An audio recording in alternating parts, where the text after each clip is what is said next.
COP26 के प्रमुख परिणाम। ग्लासगो जलवायु समझौता। ये पेरिस समझौते के तापमान लक्ष्यों की पुष्टि करता है। देशों में वर्ष 2030 जलवायु कार्य योजना को मजबूती करने का आग्रह करता है। कोयले के उपयोग में चरणबद्ध कटौती, सब्सिडी समाप्त करने तथा वर्ष 2025 तक $100 बिलियन वार्षिक वित्त पोषण के आह्वान की घोषणा करता है। कार्बन बाजार। वर्ष 2025 तक देशों के पहले एनडीसी लक्ष्यों को पूरा करने के लिए अप्रयुक्त कार्बन क्रेडिट की अनुमति देता है। पेरिस नियम पुस्तिका। पेरिस समझौते के कार्यान्वयन के लिए नियमों को अंतिम रूप दिया गया है, जिसके अंतर्गत कमी लक्ष्य प्रतिज्ञाओं और प्रगति रिपोर्टिंग को सक्षम किया जा सके।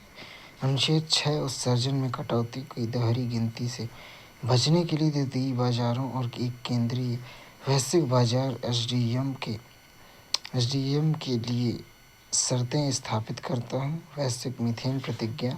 100 से अधिक देश वर्ष 2030 तक 30% मीथेन उत्सर्जन में कमी लाने के लिए प्रतिबद्ध हैं। भारत इसका हिस्सा नहीं है।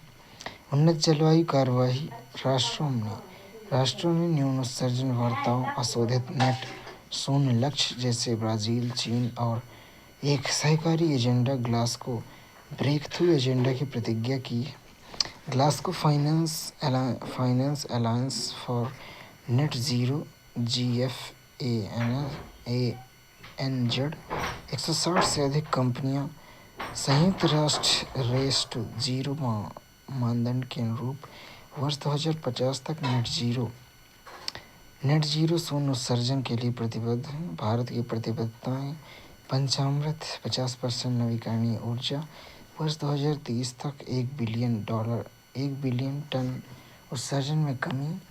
45% उत्सर्जन तीव्रता से कम। वर्ष 2030 तक 500 गीगावाट नवीकरणीय ऊर्जा।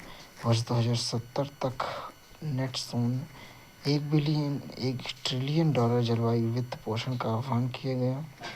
कोयले की चरणबद्ध कमी। भारत नई प्रौद्योगिकी व्यवहार्यता को बढ़ावा देने के उद्देश्य समझौते में चरणबद्ध समाप्ति के बजाय चरणबद्ध कमी की वकालत करता है। वन कटाव पर प्रतिबंध की घोषणा। 100 से अधिक देश वर्ष 2030 तक वनों की कटाई रोकने के लिए प्रतिबद्ध हैं। और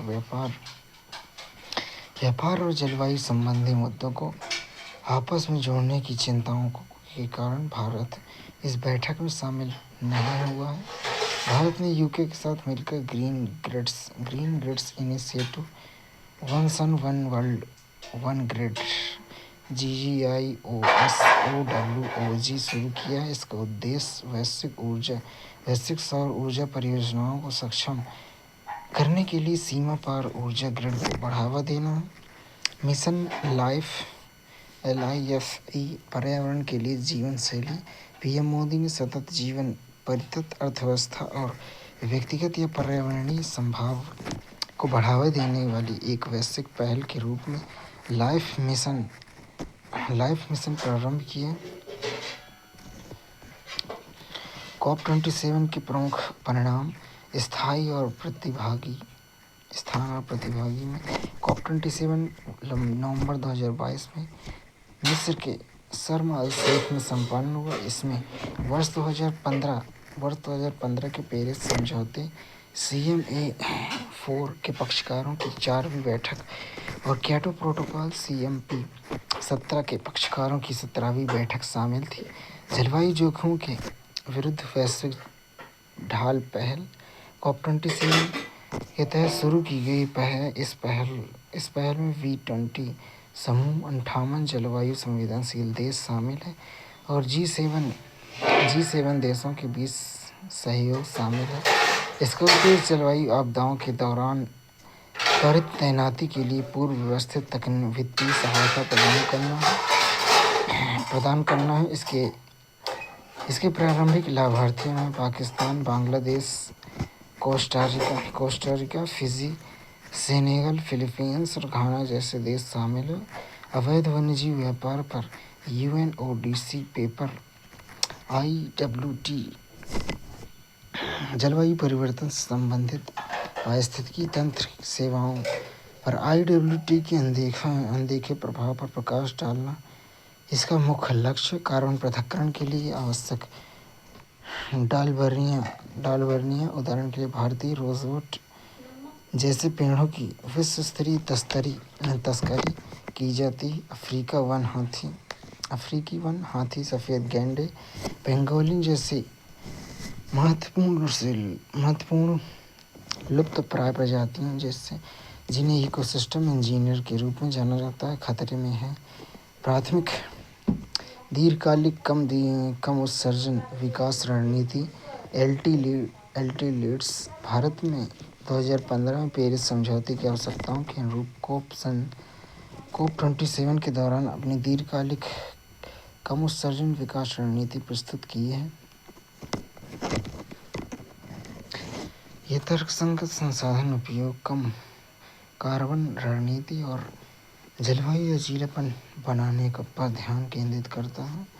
इसके तहत प्रमुख रणनीतियों जैव ईंधन का उपयोग बढ़ाना है, वर्ष 2032 तक परमाणु क्षमता में 3 गुना वृद्धि और कम कार्बन विकास के लिए हरित हाइड्रोजन को अपनाना शामिल है। हानि एवं क्षति कोष COP27 में हानि और क्षति कोष की स्थापना और संचालन का निर्णय लिया गया। इसका उद्देश्य जलवायु परिवर्तन से प्रभावित कमजोर, गरीब और विकासशील देशों को क्षतिपूर्ति के साथ सहायता प्रदान करता है।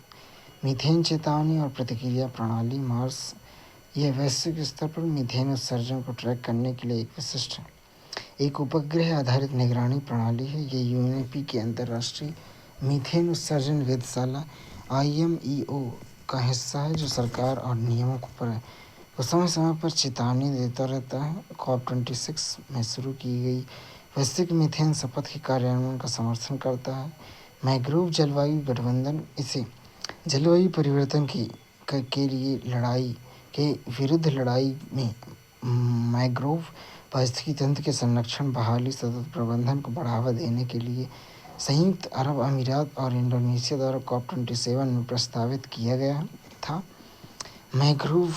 मैंग्रोव बड़ी मात्रा में कार्बन को सोख कर तटीय क्षेत्रों को तूफान से बचाने, जैव विविधता का समर्थन करके जलवायु परिवर्तन को कम करने में महत्वपूर्ण भूमिका निभाते हैं। ये प्रकृति में स्वैच्छिक गठबंधन और संयुक्त अरब अमीरात, UAE, Indonesia, Bharat, Japan, Australia, Spain, Sri Lanka इसके सदस्य देश हैं। अफ्रीकन कार्बन बाजार पहल, African carbon market initiative ACMI इसे अफ्रीका में कार्बन क्रेडिट उत्पादन के विकास का समर्थन करने और रोजगार सृजन के लिए लॉन्च किया गया है। न्यूजीलैंड की कृषि उत्सर्जन कर योजना, कार्बन बॉर्डर टैक्स यूरोपीय संघ द्वारा वर्ष 2026 में से शुरू होने वाली कार्बन उत्सर्जन के आधार पर आयात पर कार्बन सीमा कर का प्रस्ताव किया गया है। आधार समूह भारत, चीन, ब्राज़ील, दक्षिण अफ्रीका पेरिस समझौते के सामान्य लेकिन विभेदित जिम्मेदारी CDR के सिद्धांत के बारे में चिंताओं का हवाला देते हुए कर का विरोध करते हैं। कार्बन बॉर्डर समायोजन तंत्र COP28 2023 के प्रमुख परिणाम वैश्विक स्टॉकटेक GST, पेरिस समझौते 2015 के तहत आवधिक समीक्षा तंत्र।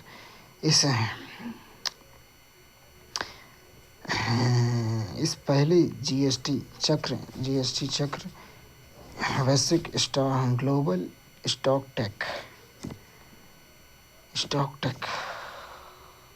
चक्र ने उत्सर्जन में कमी, अनुकूलन प्रयासों, जलवायु वित्त में अंतराल को उजागर करने के लिए देश वैज्ञानिक रिपोर्टों एवं हितधारकों के डेटा को संकलित किया गया है। यह वैश्विक तापमान वृद्धि में 1.5 डिग्री सेल्सियस तक सीमित करने के लिए 8 कदम प्रस्तावित करता है। इस समझौते के माध्यम से निम्नलिखित सुधारों के लिए आह्वान किया गया है। वर्ष 2030 तक वैश्विक नवीकरणीय ऊर्जा क्षमता को 3 गुना करना है। वर्ष 2030 तक ऊर्जा दक्षता में प्रतिवर्ष होने वाले सुधार को दोगुना करना है। वर्ष 2030 तक मीथेन सहित अन्य गैसों के उत्सर्जन में पर्याप्त कमी लाना है। जीवाश्म ईंधन में परिवर्तन यह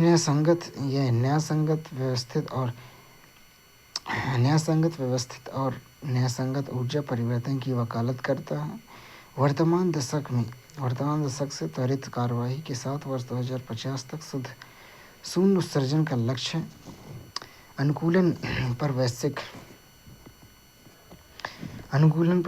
लक्ष्य GGA सतत विकास के लिए अनुकूलन क्षमता बढ़ाने और भेद्यता को न्यूनतम करने पर ध्यान केंद्रित किया गया है। इस समझौते के माध्यम से सुधारों के लिए आह्वान किया गया है। अनुकूलन वित्त को दोगुना करना, जल सुरक्षा, पारिस्थितिकी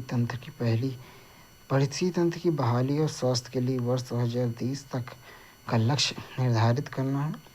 जलवायु वित्त नए सामूहिक परिमाणित लक्ष्य NCQG के तहत विकसित देशों को वर्ष 2025 तक विकासशील देशों द्वारा 500 बिलियन अमेरिकी डॉलर प्रदान किए जाने का प्रस्ताव है। न्यूनतम वार्षिक वित्तपोषण 100 मिलियन अमेरिकी डॉलर से प्रारंभ किया जा सकता है।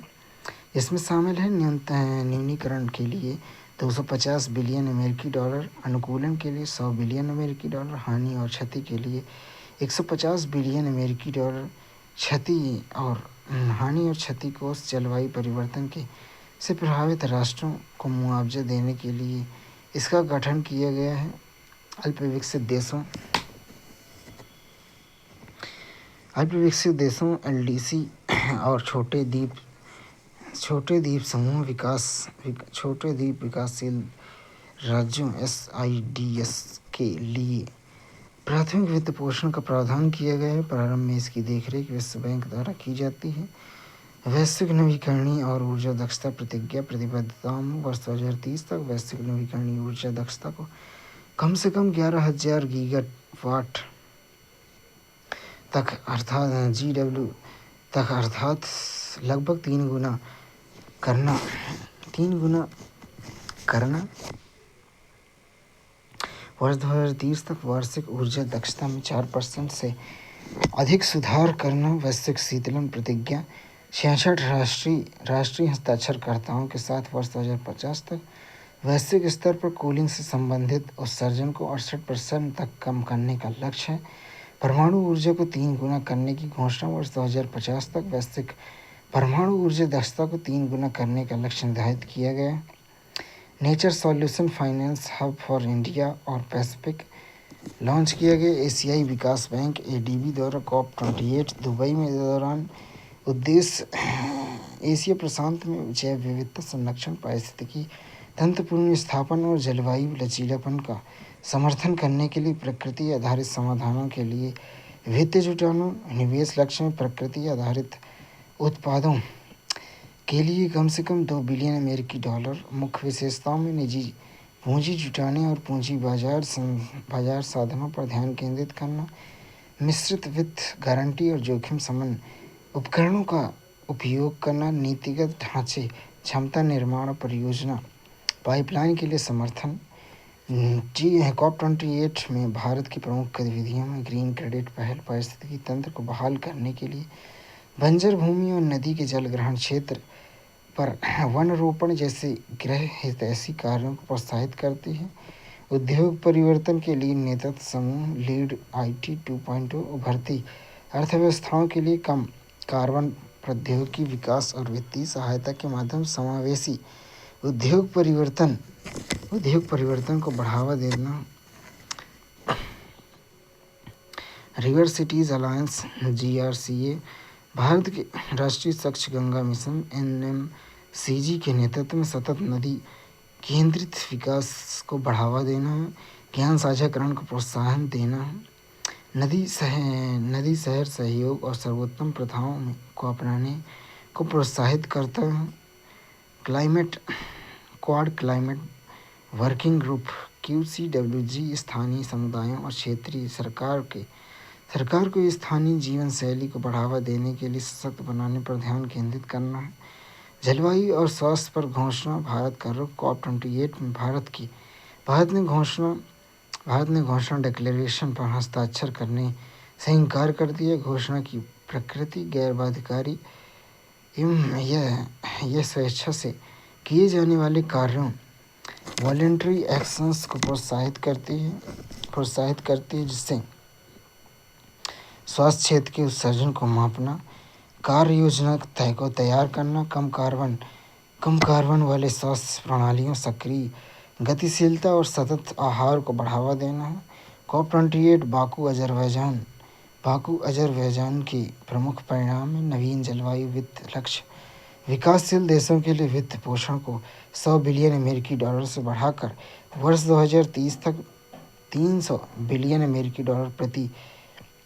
प्रति वर्ष के लिए जलवायु वित्त पर नए सामुदायिक परिणामित लक्ष्य NCQG को अपनाना है। विकसित देशों के नेतृत्व में सभी स्रोतों से वर्ष 2035 तक जलवायु वित्त को $1.3 ट्रिलियन प्रति वर्ष तक बढ़ाने का सामान्य आह्वान किया गया। यह जलवायु वित्त और उत्सर्जन की कमी के लिए निम्नलिखित तंत्र प्रदान करता है। कार्बन बाजार समझौता, पेरिस समझौते के अनुच्छेद 6.2 और अनुच्छेद 6.4 के अंतर्गत कार्बन बाजारों के लिए तंत्र को एक अंतिम रूप दिया गया। पेरिस समझौते का अनुच्छेद 6.2 द्विपक्षीय समझौते के माध्यम से एक देश से दूसरे देश में कार्बन क्रेडिट व्यापार की अनुमति देता है। पेरिस समझौते का अनुच्छेद 6.4 एक केंद्रीय संयुक्त राष्ट्र प्रबंधित कार्बन ऑफसेट और व्यापार प्रणाली की शुरुआत करता है। मीथेन को कम करने पर घोषणा, 30 से अधिक देशों ने जैविक अपशिष्ट भारत को छोड़कर से मीथेन को कम करने की घोषणा पर हस्ताक्षर किए हैं। 5 क्षेत्रों पर ध्यान केंद्रित किया। NDC विनियमन, डेटा, वित्त और भागीदारी। इसका उद्देश्य मीथेन उत्सर्जन को कम करना, जो वैश्विक उत्सर्जन में 20% का योगदान देता है। स्वदेशी लोग स्थानीय समुदाय LCIPP के तहत बाकू कार्य योजना को अपनाना और सुविधाकार समूह FWG का नवीनीकरण करना है। स्वदेशी ज्ञान को जलवायु नीतियों में एकीकृत करने और स्वदेशी भागीदारी को बढ़ाने को प्राथमिकता देना है। वर्ष 2027 में इनकी समीक्षा करने का प्रावधान किया गया है। लिंग और जलवायु परिवर्तन, Lima work programme on gender LWPG का 10 वर्षों के लिए विस्तार किया गया। COP30 में अपनाई जाने वाली नई जेंडर एक्शन योजना के साथ जेंडर उत्तरदायी जलवायु कार्यवाही की पुष्टि करता है। किसानों के लिए बाकू हारमोनिया जलवायु पहल, किसानों के लिए जलवायु पहल को सुव्यवस्थित करने और वित्त तक पहुंच में सुधार करने के लिए FAO के साथ साझेदारी में शुरू किया गया।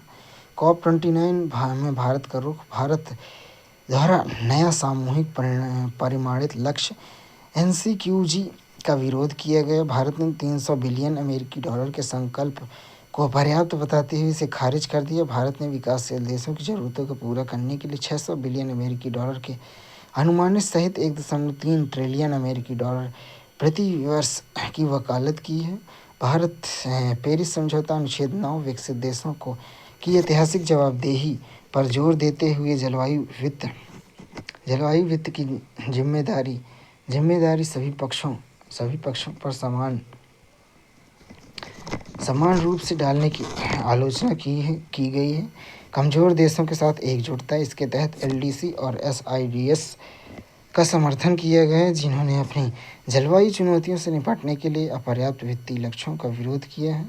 REDD और REDD+ संयुक्त राष्ट्र REDD, बाली एक्शन प्लान और REDD पर UNFCCC के निर्णयों के जवाब में वर्ष 2008 में अपनाया गया कार्यक्रम पर केंद्रित होना, वनों की कटाई और वन क्षरण के उत्सर्जन को कम करने के लिए संयुक्त राष्ट्र कार्यक्रम UNREDD मुख्यालय जिनेवा, स्विट्जरलैंड में। सदस्यता इसके प्रमुख भागीदार देशों की संख्या 64 है। भूमिका विकासशील देशों में वनों के संरक्षण, सतत प्रबंधन और कम कार्बन स्टॉक को बढ़ाने में संलग्न है। सहयोग यह खाद्य और कृषि संगठन FAO, संयुक्त राष्ट्र विकास कार्यक्रम UNDP तथा संयुक्त राष्ट्र पर्यावरण कार्यक्रम UNEP द्वारा शुरू किया गया एक बहुपक्षीय सहयोगी कार्यक्रम है। REDD+ जलवायु परिवर्तन पर संयुक्त राष्ट्र फ्रेमवर्क UNFCCC के पक्षों द्वारा विकसित एक स्वैच्छिक परिवर्तन न्यूनीकरण दृष्टिकोण है। साझेदारी REDD+ को लागू करने के लिए REDD+ परिणाम आधारित भुगतान के लिए UNFCCC आवश्यकताओं को पूरा करने के लिए आवश्यक तकनीकी सहायता स्थापित करने में विकासशील देशों की सहायता करने के साथ साथ सहयोग करता है। महत्वपूर्ण क्षेत्र में वनों की कटाई और वन क्षरण से परे इसका लक्ष्य विकासशील देशों को इन गतिविधियों में उत्सर्जन को कम करने, वन कार्बन स्टॉक को संरक्षित करने, वनों की स्थायी रूप से प्रबंधित करने तथा वन कार्बन स्टॉक को बढ़ाने के लिए प्रोत्साहित करना है। उद्देश्य में केवल उत्सर्जन में कमी से परे यह स्थायी वन प्रबंधन और वन कार्बन स्टॉक को बढ़ाने पर ध्यान केंद्रित करता है। सहायक पहल में UNREDD कार्यक्रम के अलावा REDD+ में शामिल देशों का समर्थन करने वाली अन्य पहलों में विश्व बैंक की वन कार्बन भागीदारी सुविधा, वैश्विक पर्यावरणीय सुविधा, हरित जलवायु कोष आदि शामिल हैं। वैश्विक प्रयास में यह मुख्यतः सतत वानिकी प्रथाओं को बढ़ावा देने और कार्बन समृद्ध वनों की रक्षा करके जलवायु परिवर्तन को संबोधित करने की वैश्विक प्रयास का एक भाग है। अन्य पहल में वन कार्बन साझेदारी सुविधा FCPF, वैश्विक साझेदारी, सरकार, व्यवसायों और सिविल सोसाइटी और स्वदेशी लोगों को शामिल करते हुए मुख्य रूप से REDD+ वनों की कटाई और क्षरण उत्सर्जन को कम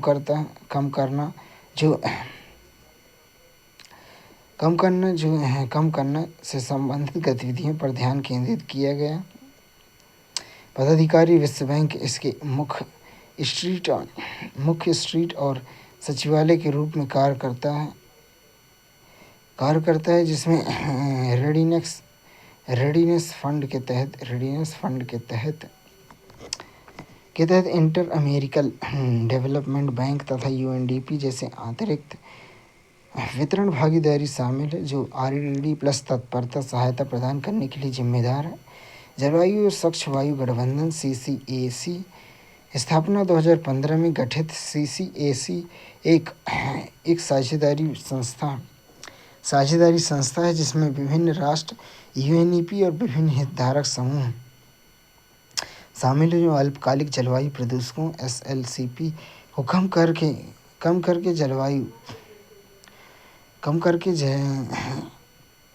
जलवायु की रक्षा करने के लिए समर्पित है। कम करने के लिए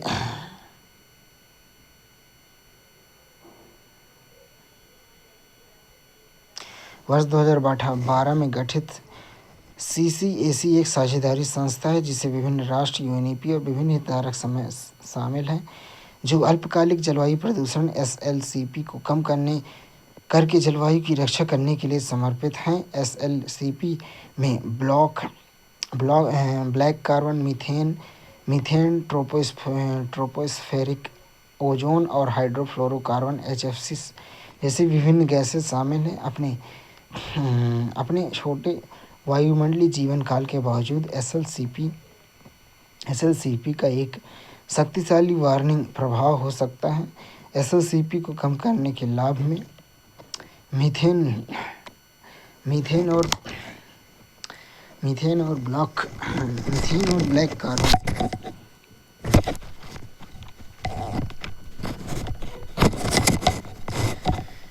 मीथेन और ब्लैक कार्बन को कम करके फसल को फसल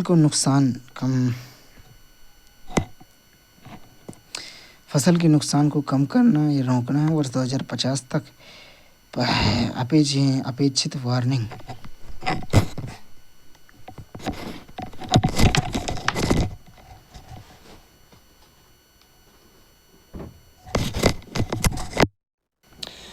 वर्ष 2050 तक अपेक्षित वार्मिंग को लगभग 0.5 डिग्री सेल्सियस कम करना है, जो पेरिस समझौते के 2 डिग्री लक्ष्य में योगदान देता है।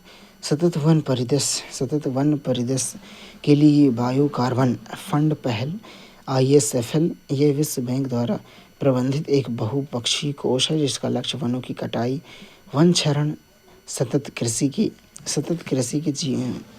कृषि में ग्रीन हाउस गैस उत्सर्जन में कमी को बढ़ावा देना है। कूल कोएलिशन इसे 2019 में शुरू किया गया, जिसका उद्देश्य UNEP जलवायु और स्वच्छ वायु गठबंधन किगाली कूलिंग दक्षता कार्यक्रम तथा सभी के लिए सतत ऊर्जा के नेतृत्व में स्वच्छ एवं कुशल शीतलन की दिशा में कार्यवाही में तेजी लाना है। भारत और कूल कोएलिशन का सदस्य है।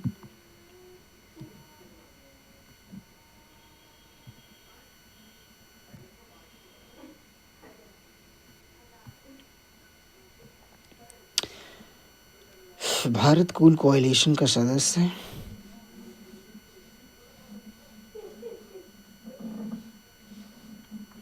हरित गृह गैस प्रोटोकॉल जलवायु लक्ष्यों की दिशा में प्रगति पर नज़र रखने के लिए मानक उपकरण और प्रशिक्षण विकसित करता है। ग्रीन हाउस गैस उत्सर्जन को मापने तथा प्रबंधित करने पर ध्यान केंद्रित करता है। इसे विश्व संसाधन संस्थान WRI और सतत विकास के लिए विश्व व्यापार परिषद WBCSD द्वारा विकसित किए गए हैं। वैश्विक जलवायु परिवर्तन गठबंधन प्लस GCCA प्लस यूरोपीय संघ की पहल है, जो मुख्यतः जलवायु परिवर्तन के प्रति लचीलापन बढ़ाने में कमजोर देशों, विशेष रूप से छोटे द्वीप विकासशील राज्यों SIDS और कम विकसित देशों LDC का समर्थन करती है।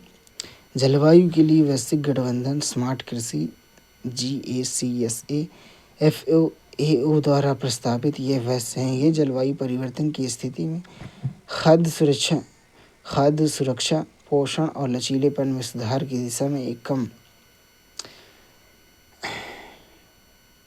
कम करता है। इसे 2014 में UNEP क्लाइमेट समिट के दौरान लॉन्च किया गया। आर्कटिक परिषद यह एक अंतर्राष्ट्रीय सरकारी मंच है, जो आर्कटिक राज्यों, स्वदेशी समुदायों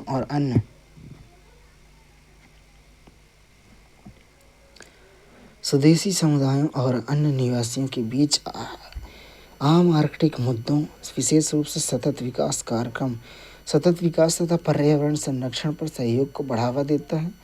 यूरोपीय संघ का 2040 जलवायु लक्ष्य।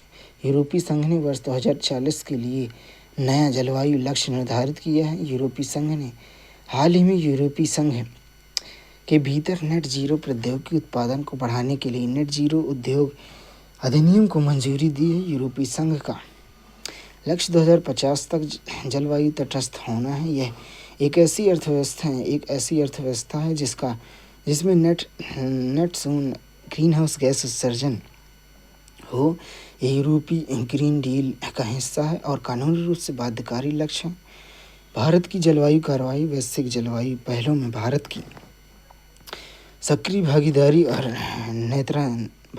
नेतृत्व के अतिरिक्त भारत ने जलवायु परिवर्तन से निपटने के लिए जलवायु परिवर्तन पर राष्ट्रीय कार्य योजना शुरू की है। जलवायु परिवर्तन पर राष्ट्रीय कार्य योजना NAPCC सतत विकास को बढ़ावा देने हेतु जलवायु परिवर्तन को संबोधित करने के लिए वर्ष 2008 में जलवायु परिवर्तन पर भारत द्वारा सक्रियता दिखाते हुए राष्ट्रीय कार्य योजना NAPCC शुरू किए। जलवायु परिवर्तन से निपटने अनुकूली क्षमता बढ़ाने के लिए भारत की रणनीतिक रूपरेखा प्रस्तुत करती है। NAPCC में 8 प्रमुख मिशन शामिल हैं जो विभिन्न क्षेत्रों में न्यूनीकरण अनुकूलन दोनों को पर ध्यान केंद्रित करते हैं।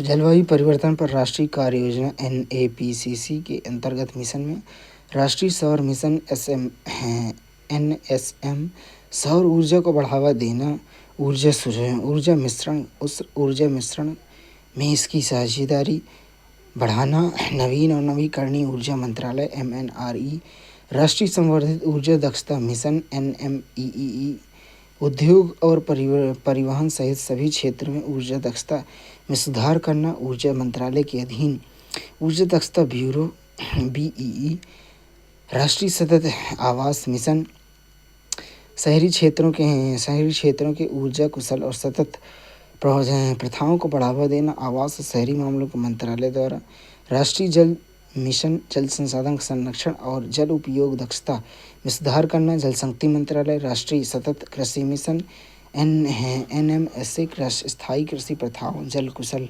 सिंचाई परियोजनाओं के साथ जैविक खेती को बढ़ावा देना मंत्रालय, कृषि और किसान कल्याण मंत्रालय, राष्ट्रीय हरित भारत मिशन GIM, जल और वन और वृक्षारोपण को बढ़ाना,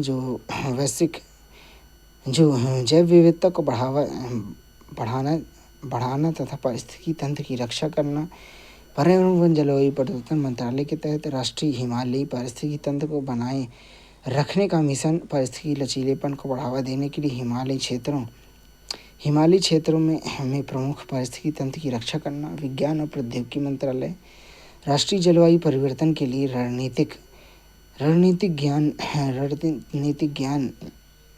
ज्ञान मिशन NMSKCC, जलवायु परिवर्तन से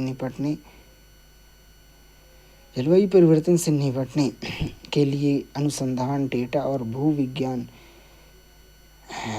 और तकनीकी क्षमताओं को मजबूत करना, भूमि विकास मंत्रालय के तहत जलवायु परिवर्तन पर अंतर सरकारी पैनल IPCC, विश्व मौसम विज्ञान संगठन WMO और संयुक्त राष्ट्र पर्यावरण कार्यक्रम UNEP वर्ष 1988 में प्रस्तावित किए गए। IPCC का उद्देश्य जलवायु परिवर्तन संबंधी विज्ञान का आकलन करना और नीति निर्माताओं को जानकारी प्रदान करना, जलवायु परिवर्तन का वैज्ञानिक आधार, इसके प्रभाव क्या हैं, भविष्य के जोखिम और अनुकूलन या न्यूनीकरण संबंधी रणनीतियाँ, भूमिका में यह जलवायु संबंधी नीति विकास का समर्थन करता है। यह जलवायु परिवर्तन पर संयुक्त राष्ट्र फ्रेमवर्क कन्वेंशन UNFCCC के तहत बातचीत की जानकारी देता है। जलवायु परिवर्तन पर अंतर सरकारी पैनल की आकलन स्थिति है।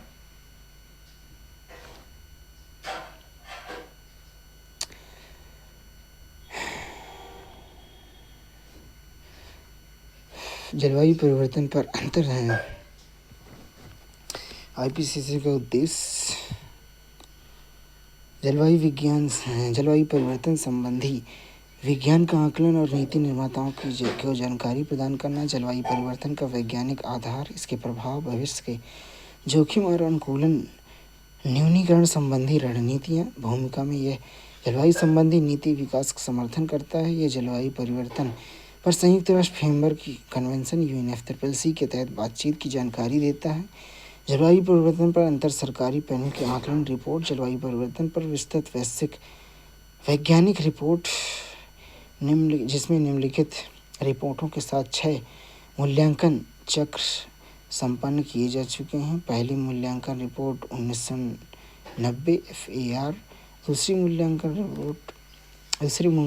रिपोर्ट SAR 1995, तीसरी मूल्यांकन रिपोर्ट TAR 2001 में, चौथी मूल्यांकन रिपोर्ट AR4 2007 में, पाँचवीं मूल्यांकन रिपोर्ट AR5 2014 में, छठी मूल्यांकन रिपोर्ट 2023 में AR6।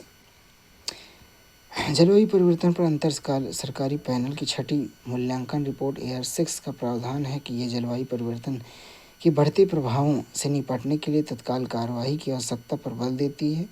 इसमें कहा गया है कि वैश्विक तापमान पहले से पूर्व औद्योगिक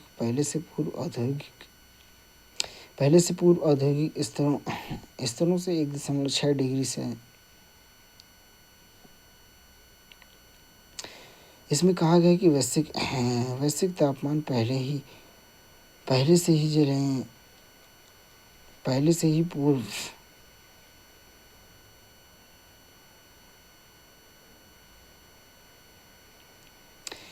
इसमें कहा गया है कि वैश्विक तापमान पहले से ही पूर्व औद्योगिक स्तर से 1.1 डिग्री सेल्सियस ऊपर है। इससे चरम मौसम घटनाओं की आवृत्ति बढ़ रही है, समुद्र के स्तर में वृद्धि और जैव विविधता हानि जैसे अपरिवर्तनीय परिवर्तन हो रहे हैं। कमजोर आबादी, विशेष रूप से विकासशील देशों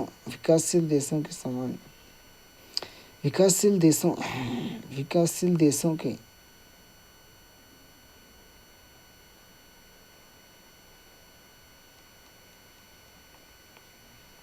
कमजोर आबादी, विशेष रूप से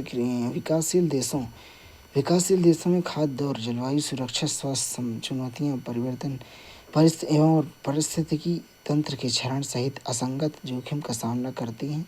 ग्रीन हाउस गैस उत्सर्जन में तत्काल और गहरी कटौती के बिना ग्लोबल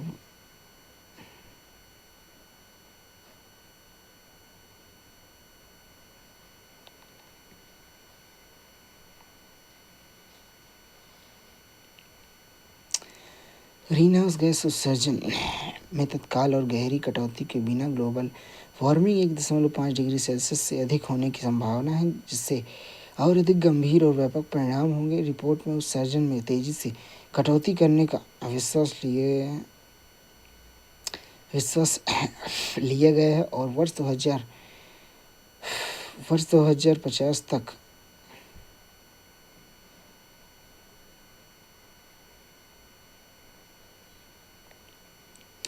रिपोर्ट में उत्सर्जन में तेजी से कटौती करने पर विचार किया गया है और वर्ष 2050 तक वैश्विक शुद्ध शून्य उत्सर्जन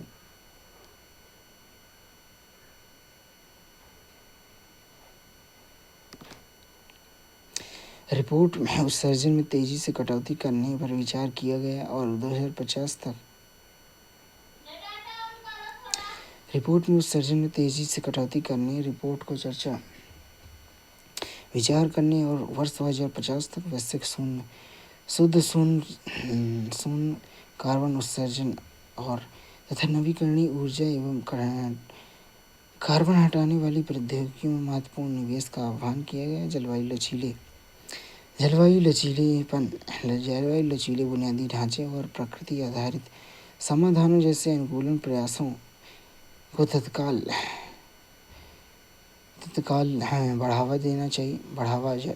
बढ़ाया जाना चाहिए ताकि कुछ क्षेत्रों में अनुकूलन सीमाओं के बहुत करीब हैं। विशेष रूप से विकासशील देशों के लिए वित्तीय अंतर को पाटना और जलवायु कार्यों को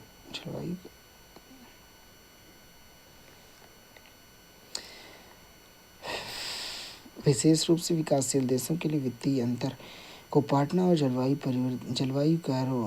कार्यों में समानता और न्याय सुनिश्चित करना महत्वपूर्ण है। प्रस्तावित सभी लक्ष्य को प्राप्त करने के लिए ऊर्जा, भूमि उपयोग और गहरी प्रणालियों में परिवर्तनकारी बदलावों की आवश्यकता है, जो मजबूत अंतर्राष्ट्रीय सहयोग और पेरिस समझौते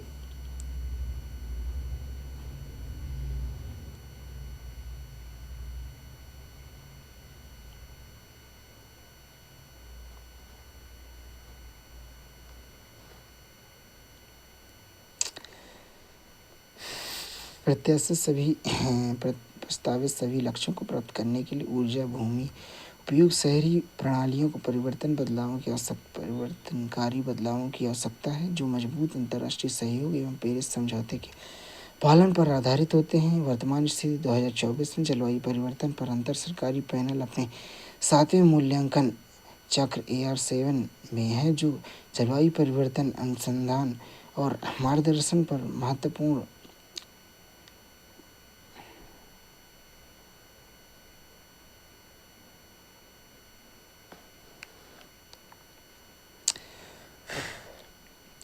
वर्तमान स्थिति जलवायु परिवर्तन पर अंतर सरकारी पैनल अपने 7वें चक्र AR7 जलवायु परिवर्तन पर अनुसंधान मार्गदर्शन पर महत्वपूर्ण कार्य कर रहा है। जलवायु वित्त में जलवायु परिवर्तन को संबोधित करने वाले कार्यों को समर्थन करने के लिए सार्वजनिक निजी और वैकल्पिक स्रोतों में स्थानीय राष्ट्रीय अंतर्राष्ट्रीय वित्त पोषण शामिल है। इससे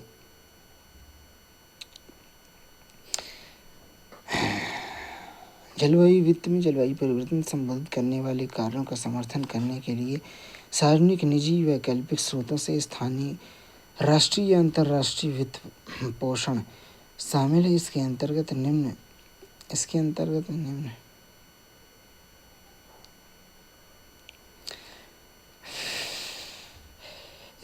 निम्न बिंदुओं को रखा जाता है। न्यूनीकरण, ग्रीन हाउस गैस उत्सर्जन में कम करना, अनुकूलन, जलवायु प्रयासों के प्रति लचीलापन को बढ़ावा देना। यह सामान्य लेकिन विभेदित जिम्मेदारी और संबंधित क्षमता CDDR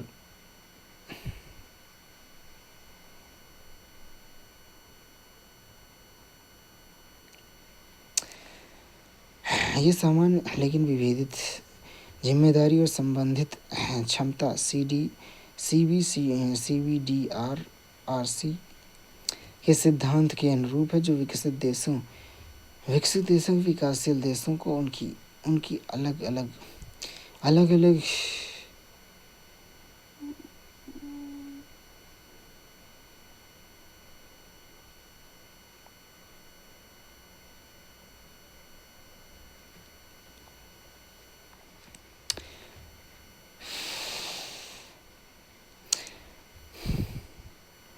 वैश्विक जलवायु वित्त पोषण केंद्र ग्रीन क्लाइमेट फंड GEF विकासशील देशों ने ग्रीन हाउस गैस उत्सर्जन कम करने जलवायु अनुकूलन का समर्थन करने के लिए 2010 में स्थापित किया। कैनकन मैक्सिको में COP16 ने ग्रीन क्लाइमेट फंड की स्थापना का निर्णय लिया। इसका मुख्यालय इंडियोन दक्षिण कोरिया में है। अनुकूलन और न्यूनीकरण पर समान बल विश्व बैंक ग्रीन क्लाइमेट फंड के ट्रस्टी के रूप में कार्य करता है। अनुकूलन कोष AF क्योटो प्रोटोकॉल के तहत वर्ष 2001 में बनाया गया है। अनुकूलन और लचीलेपन की गतिविधियों के लिए $532 मिलियन से अधिक की प्रतिबद्धता है। भारत ने राष्ट्रीय कृषि और ग्रामीण विकास बैंक नाबार्ड कृषि और ग्रामीण विकास मंत्रालय के राष्ट्रीय कार्यान्वयन इकाई NIE है। इसका अर्थ है कि कृषि और ग्रामीण विकास मंत्रालय द्वारा वित्त पोषित परियोजनाओं एवं कार्यक्रमों के ग्राम प्रबंधन के लिए नाबार्ड उत्तरदायी है। वैश्विक पर्यावरण सुविधा GEF स्वच्छ ऊर्जा और जलवायु अनुकूलन परियोजनाओं को वित्त पोषित करने के लिए 1994 में से कार्यरत है। विशेष जलवायु परिवर्तन कोष SCCF और अल्प विकसित देशों के लिए के कोष LDCF का प्रबंधन करना है। विशेष जलवायु परिवर्तन कोष अल्प विकसित देशों का कोष विशेष जलवायु परिवर्तन कोष SCCF GEF द्वारा प्रबंधित। यह विकासशील देशों के अनुकूलन प्रौद्योगिकी हस्तांतरण और क्षमता निर्माण के लिए संसाधन उपलब्ध कराता है। अल्प विकसित देशों का कोष LDCF ये विशेष रूप से अल्प विकसित देशों LDC की अनुकूलन आवश्यकताओं को लक्षित करता है तथा राष्ट्रीय अनुकूलन संबंधी कार्यक्रमों NAPA को लागू करने में सहायता करता है। सम्मेलन के लिए वित्तीय तंत्र की मेजबानी करना CBD UNFCCC, UNCCD, Stockholm convention, Minamata convention, हानि और क्षति कोष मिस्र 2022 UNFCCC सम्मेलन COP27 में स्थापित हानि और क्षति कोष जलवायु परिवर्तन के कारण होने वाले आर्थिक और गैर आर्थिक नुकसान से पीड़ित राष्ट्रों को मुआवजा देने के लिए इसका संचालन किया गया है। जलवायु परिवर्तन का दंश झेल रहे कम से कम विकसित देश LDC और छोटे द्वीप विकासशील देश SIDS के लिए प्राथमिकता वित्त पोषण किया जाता है। कम विकसित देशों LDC की देखरेख एक गवर्निंग बोर्ड द्वारा की जाती है, जो यह निर्धारित करता है कि फंड के संसाधनों का वितरण किया जाता है। विश्व बैंक अंतरिम ट्रस्टी के रूप में कार्य करता है, जिसे 4 साल के लिए फंड की मेजबानी करने का काम सौंपा गया है। COP29 जलवायु वित्त बाकू वित्त COP नए जलवायु वित्त लक्ष्य विकासशील देशों के लिए वित्त को वर्ष 2035 तक $100 बिलियन से बढ़ाकर $300 बिलियन प्रति वर्ष तक 3 गुना करने के लिए जलवायु वित्त NCQG पर नए सामूहिक मात्रात्मक लक्ष्य को अपनाया गया है। विकासशील देशों के नेतृत्व में सभी स्रोतों से वर्ष 2035 तक जलवायु वित्त को $1.3 ट्रिलियन प्रति वर्ष तक बढ़ाने का आह्वान जलवायु वित्त पोषण और भारत राष्ट्रीय पहल जलवायु परिवर्तन के लिए राष्ट्रीय अनुकूलन कोष NAFCC यह कमजोर राज्यों और केंद्र शासित प्रदेशों के अनुकूलन प्रयासों का समर्थन करने के लिए वर्ष 2015 में स्थापित किया गया है। राष्ट्रीय स्वच्छ ऊर्जा कोष स्वच्छ ऊर्जा प्रौद्योगिकी को बढ़ावा देने के लिए कोयला कर द्वारा वित्त पोषित किया जाता है। कार्यक्रम और तंत्र में प्रतिपूरक वनारोपण कोष प्रबंधन और योजना प्राधिकरण CAMPA,